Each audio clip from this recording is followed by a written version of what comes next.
Royal संस्थान उदयपुर में एक बार पुनः आपका हार्दिक स्वागत है। जब आप किसी भी एग्जाम की तैयारी करो तो फॉर्म भरना एक इंपॉर्टेंट काम रहता है। कई बार अपन उसमें जब कोई मिस्टेक कर देते हैं तो बाद में हमेशा अपने टेंशन रहती है कि क्या पता मेरा यार क्या होगा, क्योंकि मेरे से तो ये मिस्टेक हो गई, कब इसमें सुधार होगा, क्या मुझे करना पड़ेगा। तो सारांश में इतना ही है कि फॉर्म इस तरीके से भरो कि आपसे कोई मिस्टेक हो ही नहीं, पूरी कोशिश करो, ठीक है। तो आज के इस वीडियो के अंदर जेईटी का जो आपका एग्जाम है जो कि 19 जून को होने वाला है, उसके लिए हमारे यहाँ 22 तारीख से क्रैश कोर्स चालू होने वाला है। तो इस जेईटी के फॉर्म को लेके क्या क्या विशेष बातों का आपका ध्यान रखना है, कैसे फॉर्म भरना है। मैंने एक बच्चे का फॉर्म भरा है, उस फॉर्म के बारे में मैं आपको पूरी डिटेल दूंगा कि क्या क्या आपको ध्यान रखना है, क्या क्या विशेष डॉक्यूमेंट्स हैं जो फॉर्म भरने से पहले आपको तैयार रखने हैं, किन विशेष बातों का ध्यान रखना है जिसकी वजह से आपकी समस्या आए ही नहीं। सबसे पहले क्वेश्चन ये दिमाग में आता है कि सर मैं जेईटी का फॉर्म तो भरना चाहता हूं लेकिन वेबसाइट कौन सी लगेगी। तो आप ये ऊपर ही ऊपर देख सकते हो JET-AUJ2022.com जो आपकी है वेबसाइट है, इसको आपको ओके करना है गूगल पे जाके। जब आप ओके करोगे इसको तो आपको जो है इस तरीके का इंटरफेस मिलेगा जहां पे आपको home page, candidate login, application, jet, pre PG, PhD ऐसा कुछ दिखने वाला है। आप यूजी कर रहे हो तो जेट का फॉर्म भरना है, यदि आप पीजी करना चाहते हो तो प्री पीजी का, और अगर आपने पीजी कर लिए पीएचडी में एडमिशन लेना चाहते हो तो पीएचडी का भरना है। कोई भी फॉर्म भरो उससे पहले पूरी गाइडलाइन इन्होंने डाली है, आप देख सकते हो जेट गाइडलाइन जेट के अंदर डाल रखा है, ऐसे प्री पीजी और पीएचडी के लिए डाल रखा है। यदि आप चाहते हो पूरी इंफॉर्मेशन लेना तो आप यहाँ डाउनलोड करके इसको पढ़ सकते हो। अब मान लो मैं फॉर्म भरना शुरू करूंगा तो आपको ये एप्लीकेशन जो लिखा हुआ है उसके ऊपर क्लिक करना है। एप्लीकेशन पे जैसे आप क्लिक करोगे तो आपके पास इस तरह का इंटरफेस आएगा। तो आप यदि यूजी के हो तो जेईटी वाला आपको ओके कर देना। यूजी मतलब अगर 12वीं में पढ़ रहे हो या 12वीं पास आउट हो और बीएससी के लिए अप्लाई कर रहे हो तो जेईटी का, ठीक है। आप उसको ओके करोगे जेट एप्लीकेशन फॉर्म, तो जस्ट आगे आपको इस तरह के इंस्ट्रक्शंस आपको मिलेंगे, इनको आपको अच्छे से पढ़ लेना है। पढ़ने के बाद में आपको टोटल टर्म्स एंड कंडीशंस को एक्सेप्ट कर लोगे, फिर आपका नीचे दिया हुआ है क्लिक फॉर ऑनलाइन एप्लीकेशन, तो आप क्लिक कर दोगे तो आपका फॉर्म के लिए पहला इंटरफेस आ जाएगा। सबसे पहले इन्होंने आपसे पूछा है कि क्या आप राजस्थान के हो, तो यदि राजस्थान के हो तो यस, अगर नहीं हो तो नो करना आपको, क्योंकि इस एग्जाम के अंदर राजस्थान और राजस्थान के बाहर दोनों तरीके के बच्चे पार्टिसिपेट कर सकते हैं। सरकारी कॉलेज में जाने के लिए राजस्थान का होना चाहिए या कम से कम रेगुलर 3 साल राजस्थान में पढ़ा होना चाहिए, 10th और 12th यहाँ से रेगुलर है तो वो बच्चा भी जो है इसका फॉर्म भर सकता है सरकारी कॉलेज के लिए। और आउट ऑफ राजस्थान के जो बच्चे जो प्राइवेट कॉलेज है उनमें 50% सीट उनके लिए रिजर्व है, तो आउट ऑफ राजस्थान के बच्चे यहाँ नो कर सकते हैं। फिर आपको कैटेगरी अपने डालनी है, तो कैटेगरी में जिसमें हो आप, जैसे मान लो आपके ओबीसी है, एमबीसी है, एससी है, एसटी है, ईडब्ल्यूएस है, सामान्य है। जब आप इसको क्लिक करोगे यहाँ पे तो सब ऑप्शन आएंगे, जिस कैटेगरी के आप हो वो आप इसको ओके कर सकते हो। पीएच है, यदि आप 40% उससे ऊपर हो तो पीएच की आप ओके करोगे यस, अदरवाइज आप नॉट एप्लीकेबल कर दोगे।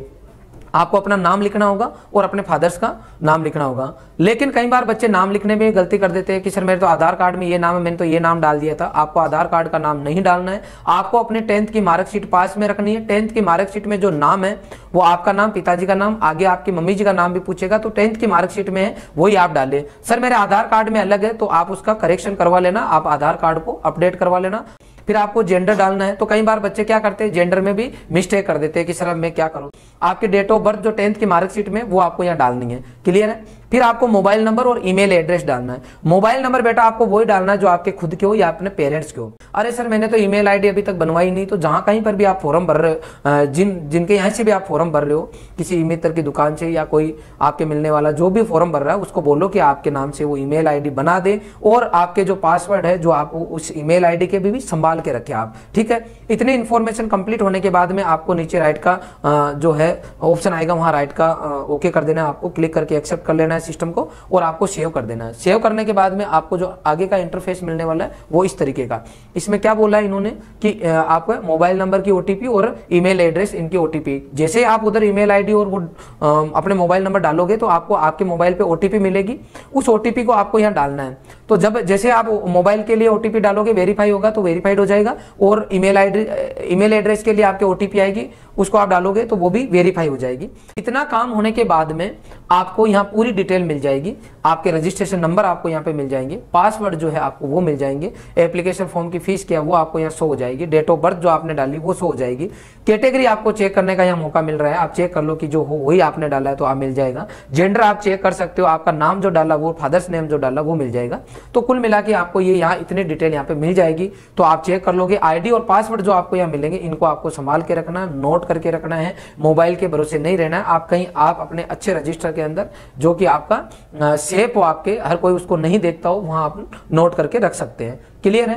इसके बाद में आपको पेमेंट करना होगा, जिस कैटेगरी के हो आप उसका पेमेंट आपको करना है। पहले 2800 रुपए फीस हुआ करती थी, आप सबके संघर्ष की वजह से ये फीस जो है अब आपकी 1250 है। जनरल ओबीसी के लिए, SC ST जो स्टूडेंट है उनके लिए जो है 1050 है, EWS और MBC के लिए भी 1250 रुपए है। ठीक है, आप यहाँ जो जिस भी कैटेगरी को यहाँ से आप पेमेंट कर दोगे। जैसे आप आगे जाओगे तो पेमेंट का जो भी मोड है आपका वो आप कर सकते हो। केवल ऑनलाइन पेमेंट होगा, तो आप फोन पे, गूगल पे, नेट बैंकिंग जो भी आपका कार्ड है जो आप अवेलेबल है उसके थ्रू आप इसका पेमेंट कर सकते हो।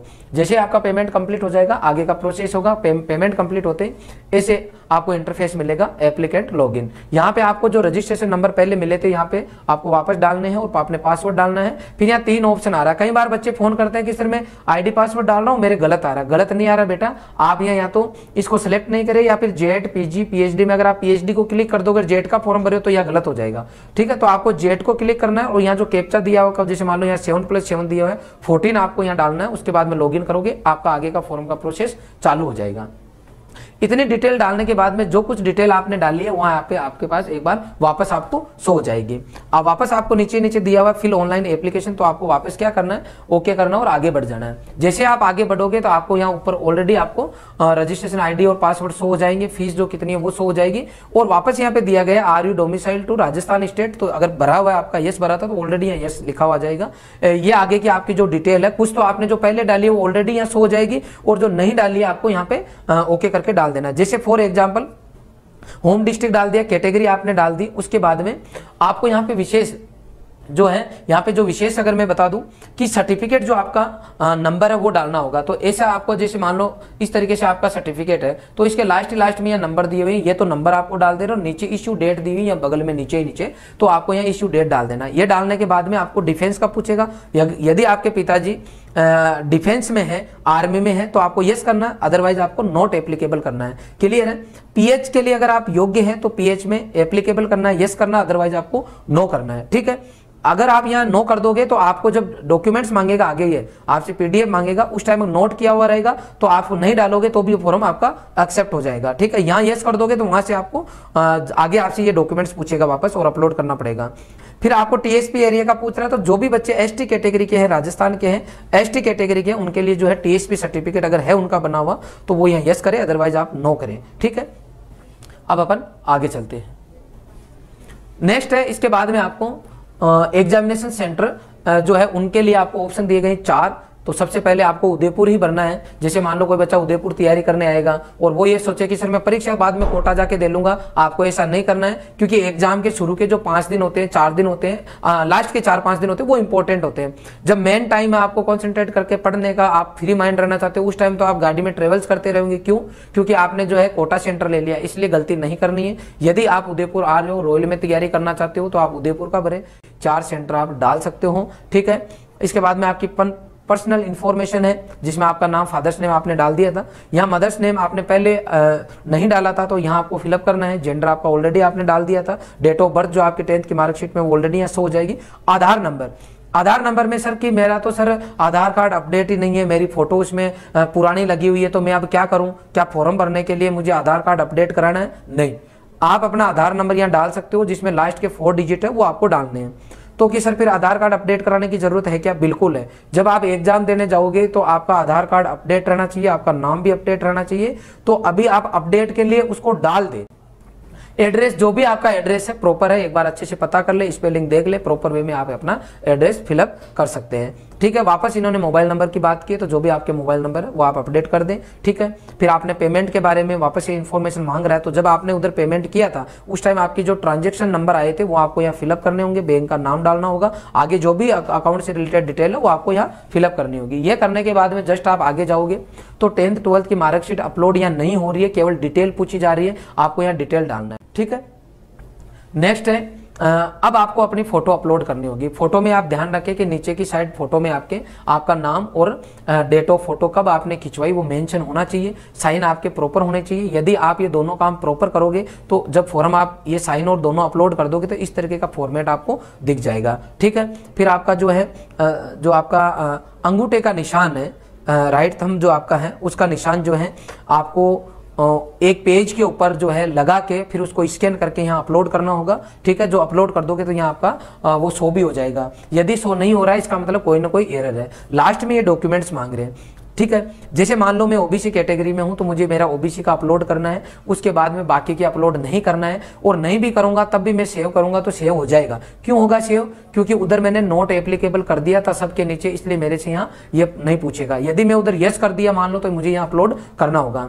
अब कि सर ये SC/ST का जाति प्रमाण पत्र जो है इसकी डिटेल बताओ कि कितना पुराना होना चाहिए, तो मैं आपको क्लियर कर दूं कि SC/ST का कोई भी डॉक्यूमेंट्स है वो आपका जो भी पुराना है 1 साल 2 साल 3 साल पुराना है फॉर्म भरते वक्त चल जाएगा। ओबीसी का भी है पुराना है तो भी फॉर्म भरते वक्त चल जाएगा, लेकिन जब आप कॉलेज में जाओगे उस टाइम 12 महीने से ज्यादा पुराना नहीं होना चाहिए। मैं वापस रिपीट कर देता हूं, ओबीसी का सर्टिफिकेट यदि आपका 2-3 साल पुराना है तो भी फॉर्म भरते वक्त आपका चल जाएगा, लेकिन जब आप किसी कॉलेज में जाओगे एडमिशन लेने उस टाइम 12 महीने से पुराना नहीं होना चाहिए। क्लियर कट है कि यदि आप अभी आप पुराने से फॉर्म भर दो, बाद में आप अप्लाई कर दो, जो आपका जब नया बनेगा काउंसलिंग होगी उस टाइम नया चाहिए। ये मैंने पूरे पॉइंट आपको अच्छे से क्लियर कर दिए, जाति प्रमाण पत्र से लेके जनरल वालों को कुछ नहीं लगाना। एमबीसी के जो बच्चे हैं वो अपना सर्टिफिकेट लगाएं, और एमबीसी में कोई बच्चा है उसके पास सर्टिफिकेट है ही नहीं एमबीसी का कि बन ही नहीं रहा, तो आप कैटेगरी एमबीसी चूज करें और फॉर्म भरते वक्त जो कैटेगरी का आपके पास बना हुआ है उसको आप अपलोड करें, और इसके बारे में आप जानकारी यूनिवर्सिटी से भी एक बार और ले सकते हैं। क्लियर है? इसके बाद में आगे का आपको सेव और सबमिट का ऑप्शन आ जाएगा, आपको आगे सेव करके आगे मूव कर जाना है। आगे जब लास्ट में आप आओगे तो इस तरीके से आपका फॉर्म भरा हुआ मिलेगा, और वापस जो है एडिट एप्लीकेशन फॉर्म का ऑप्शन आ रहा है, व्यू एप्लीकेशन फॉर्म का ऑप्शन आ रहा है। जब सब पूरे काम कंप्लीट हो जाएंगे आपके तो लास्ट में प्रिंट का इधर ऑप्शन आएगा, प्रिंट एप्लीकेशन फॉर्म। अब जब आप इसको प्रिंट करोगे तो पता चला कि आपका प्रिंट आउट निकल ही नहीं रहा। इसका मतलब यदि प्रिंट आउट नहीं निकल रहा है इसका मतलब यह है कि आपका फॉर्म नहीं भरा गया है, आपको वापस इसमें कहीं ना कहीं एरर मिलेगी जिसको कि आपको चेक करना होगा। अब मान लो आपने प्रिंट दिया, आपका प्रिंट का ऑप्शन आ रहा है तो उसकी हार्ड कॉपी आपको निकाल के रख लेनी है और उसको सेव करके रखना है, मतलब संभाल के रखना है, आगे आपके किसी भी काम में आ सकती है, हमेशा इसको आपको संभाल के रखना है। क्लियर हो गया? ये मैंने आपको पूरी जानकारी दे दी है। मैंने पूरी कोशिश की है कि किसी भी तरीके की आपके कोई समस्या नहीं हो, आपका फॉर्म अच्छी तरीके से भर जाए। फिर भी यदि आपको मेरी की गई बात पे किसी भी तरीके का डाउट हो या कंफ्यूजन हो तो यूनिवर्सिटी के जो हेल्पलाइन नंबर है उस पर आप कांटेक्ट कर सकते हो। जैसे आप वेबसाइट पे जाओगे तो लास्ट में ऊपर वेबसाइट ओपन होते हैं नीचे आपको हेल्पलाइन नंबर, उनकी ईमेल आईडी दी हुई है, आप वहां जाके किसी भी तरह के डाउट को क्लियर कर सकते हो। ठीक है, तो कुल मिला के सारांश में यूं कह सकते हैं कि साधारण सा फॉर्म है, लेकिन फॉर्म भरते वक्त आपको सावधानी रखनी है। स्पेशली आपको जो है मोबाइल नंबर और ईमेल आईडी का विशेष ध्यान रखना है। आपने पूरा वीडियो देखा, ये कई बच्चों के लिए काफी हेल्पफुल साबित होगा, इसलिए आप सबकी जिम्मेदारी है कि इस वीडियो को ज्यादा से ज्यादा लोगों तक पहुंचाएं। Thank you very much.